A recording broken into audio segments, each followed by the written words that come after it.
നമസ്കാരം, കൊട്ടാരക്കര മീഡിയയിലേക്ക് സ്വാഗതം. സർവീസ് പെൻഷൻകാരുടെയും ജീവനക്കാരുടെയും അവകാശങ്ങൾ നിഷേധിക്കുകയും അനുവദിച്ചത് വിതരണം ചെയ്യാതെ നിയന്ത്രണങ്ങൾ ഏർപ്പെടുത്തുകയും ചെയ്യുന്ന പിണറായി സർക്കാരിനെതിരെ KSSPA കൊട്ടാരക്കര നിയോജകമണ്ഡല കമ്മിറ്റിയുടെ നേതൃത്വത്തിൽ കൊട്ടാരക്കര സിവിൽ സ്റ്റേഷന് മുന്നിൽ പ്രതിഷേധ സദസ്സ് സംഘടിപ്പിക്കുകയുണ്ടായി.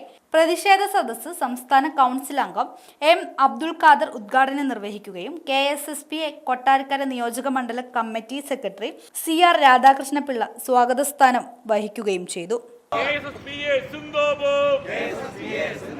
പെൻഷൻ കുടിശ്ശിക അനുവദിക്കുക, പെൻഷൻ കുടിശ്ശിക അനുവദിക്കുക, വിലക്കയറ്റം തടയുക, വിലക്കയറ്റം തടയുക, മെഡിസപ്പിലെ അപാകത പരിഹരിക്കുക, മെഡിസപ്പിലെ അപാകത പരിഹരിക്കുക. പെൻഷൻകാർ സിന്ദാബാദ്, KSSPA സിന്ദാബാദ്. കേരള ചരിത്രത്തിൽ ഇന്നുവരെ ഇത്രയും മ്ലേച്ഛവും മോശവുമായിട്ടുള്ള ഒരു ഭരണാധികാരി ഉണ്ടായ കാലഘട്ടം ഉണ്ടായിട്ടില്ല. ഏതെങ്കിലും ഒരു ഭരണകാലത്ത് ഇത്രയും കാലം കുടിശ്ശിക ആയിട്ടുള്ള DA ശമ്പള പരിഷ്കരണത്തിൻ്റെ ബാക്കിയുള്ള ഭാഗങ്ങൾ ഇതൊക്കെ ഇതേവരെ ഒരു ചരിത്രത്തിൽ നമുക്ക് ഇതുപോലെ കൈക്കിട്ടാതെ ഒരു അവസരം ഉണ്ടായിട്ടില്ല. ഏറി വന്നു കഴിഞ്ഞാൽ 4-5 മാസത്തെ വ്യത്യാസത്തിലാണ് നമുക്ക് കുടിശ്ശിക ലഭിക്കാറുള്ളത്.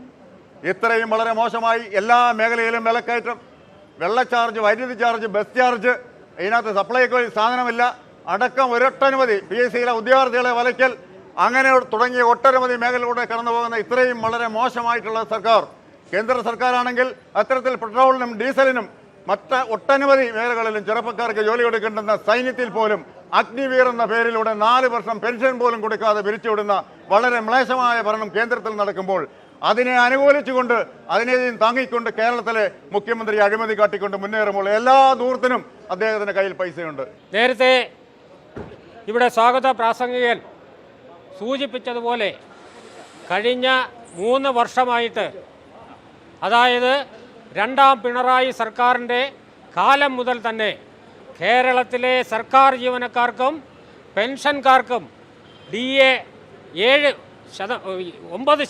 ഗഡുക്കൾ 21% ഇവിടെ കുടിശ്ശികയായി ഇരിക്കുകയാണ്. കേരള ചരിത്രത്തിൽ ആദ്യമായിട്ടാണ് ഇത്രയും കുടിശ്ശികയുള്ള ക്ഷാമാശ്വാസ കുടിശ്ശിക വന്നിട്ടുള്ളത്. നമുക്കറിയാം, മുൻകാലങ്ങളിലുള്ള ഗവൺമെൻറ്റുകൾ ഏറിയാൽ 6 മാസത്തിനകം DA കുടിശ്ശിക കൊണ്ടുപോയിട്ടില്ല. കഴിഞ്ഞ 3 വർഷക്കാലമായി കേരളത്തിലെ പെൻഷൻകാരെ ഇത്രയധികം ദ്രോഹിച്ചിട്ടുള്ള ഒരു സർക്കാർ കേരളത്തിലുണ്ടായിട്ടില്ല. നമുക്ക് കിട്ടാനുള്ള 21% DAയിൽ നിന്ന് 2% DA ആണ് ഈ മാസം മുതൽ നമുക്ക് ലഭിക്കാൻ പോകുന്നത്. ബാക്കി 19% DA ഇതേവരെ അനുവദിച്ചിട്ടില്ല 3 വർഷക്കാലമായിട്ട്. ഈ 2% DA അനുവദിച്ചതിൻ്റെ 39 മാസത്തെ കുടിശ്ശിക പോലും അനുവദിക്കാതെ ഈ ഗവൺമെൻറ് കേരളത്തിലെ പെൻഷൻകാരെ വളരെയധികം ബുദ്ധിമുട്ടിച്ചുകൊണ്ടിരിക്കുന്ന ഈ കാലഘട്ടത്തിൽ ഈ ഗവൺമെൻറ്റിൻ്റെ കെടുകാര്യസ്ഥതയും ധൂർത്തുമാണ് ഇതിനുള്ള ആധാരം, ഇതിനുള്ള കാരണം എന്ന് നമുക്ക് മനസ്സിലാക്കാൻ കഴിയും. ആ ഗവൺമെൻറ്റിനെതിരെ ശക്തമായ സമരം നടത്തിയിരുന്ന കുറേ ആളുകളുണ്ട്. അവരെല്ലാം ഇന്ന് മാളത്തിൽ ഒളിച്ചിരിക്കുകയാണ് സഖാവ് പിണറായി വിജയനെ പേടിച്ച്. പക്ഷേ ആ കാലഘട്ടങ്ങളിൽ കരുണാകരനായാലും ആൻ്റണി ആയാലും അച്യുതമേനോനായാലും സഖാവ് അച്യുതാനന്ദനായാലും അവരെല്ലാം ഭരണം നടത്തിയിരുന്ന സമയത്ത് സംസ്ഥാന ജീവനക്കാർക്കും പെൻഷൻകാർക്കും ഏതെങ്കിലും കാരണവശാൽ ആനുകൂല്യങ്ങൾ നിഷേധിക്കപ്പെട്ടാൽ അന്ന് യാതൊരു മടിയും കൂടാതെ അർത്ഥശങ്കയ്ക്കിടയില്ലാതെ അവകാശ സമരത്തിന് വേണ്ടി പ്രക്ഷോഭം നടത്തിയിട്ടുള്ള ആളുകളാണ് ഞങ്ങളെല്ലാം.